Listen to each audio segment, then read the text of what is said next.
దేవునికి మహిమ కలుగును గాక. క్రీస్తునందు ప్రియులైన మీకు నా హృదయపూర్వకమైన శుభాలు తెలియజేస్తూ ఉన్నాను. ప్రభు మీకు తోడేయండి, మిమ్మల్ని ఆశీర్వదించును గాక. ఈ దినము కొరకు సిద్ధపరచబడిన దేవుని వాక్యము మత్తయి సువార్త 9వ అధ్యాయము 29వ వచనం. మీ నమ్మిక చొప్పున మీకు కలుగును గాక. ప్రియమైన దేవుని బిడ్డలారా, ఈ లేఖనాన్ని మనం గమనించినట్లయితే మనకి ఏది కలగాలన్నా మనము దేవుని యందు ఏ విధంగా మన యొక్క నమ్మికను ఉంచుతున్నాము అనేది మనకు తెలియజేస్తూ ఉన్నది.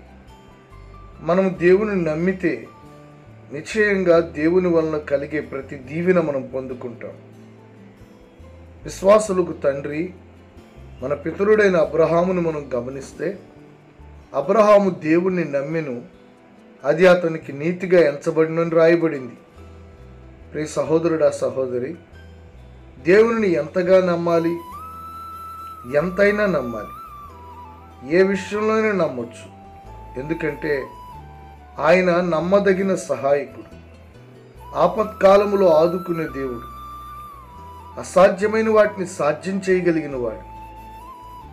నీ జీవితంలో ఎండిపోయిన స్థితి నుంచి విడిపించి పచ్చని అనుభవాలు, ఫలించే అనుభవాలని కలుగు చేయగలిగిన వాడు.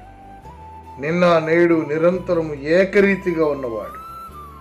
ఆయన మాట ఇచ్చి నెరవేర్చు దేవుడు కనుక, మాట తప్పని దేవుడు కనుక నువ్వు నమ్మాలి. నమ్మిన వారి ఎడ్ల తన కార్యాలు జరిగించే దేవుడు. నమ్మితే దేవుని మహిమను చూస్తావని చెప్పలేదా? నిశ్చయంగా దేవుని అందరి నమ్మకము అది వ్యర్థమైంది కాదు. దేవుని అందరి నమ్మకము అది నిష్ప్రయోజనమైంది కాదు. నిశ్చయంగా ప్రతిఫలాన్ని చూచినట్లుగా చేస్తుంది దేవుని అందరి నమ్మకం.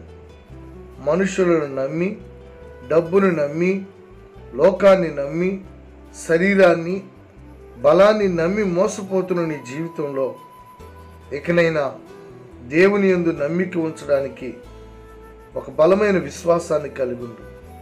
మన పితరులందరూ ఆయన యందు నమ్మిక ఉంచి వారు సిగ్గుపడక ధైర్యంతో ముందుకెళ్ళారు. అన్ని పరిస్థితుల్లో ఆయన యందు నమ్మిక ఉంచిన ప్రతి ఒక్కరూ కూడా వర్ధిల్లారు. ఈ దినము నీవు దేవుని యందు నమ్మిక ఉంచినట్లయితే నిశ్చయంగా నీ జీవితంలో ఒక విజయాన్ని చూస్తావు, అద్భుతాన్ని చూస్తావు. నీవు కోరుకున్నవి నీకు కలుగుతాయి. దేవుడు నిన్ను హెచ్చిస్తాడు. ఆమేన్.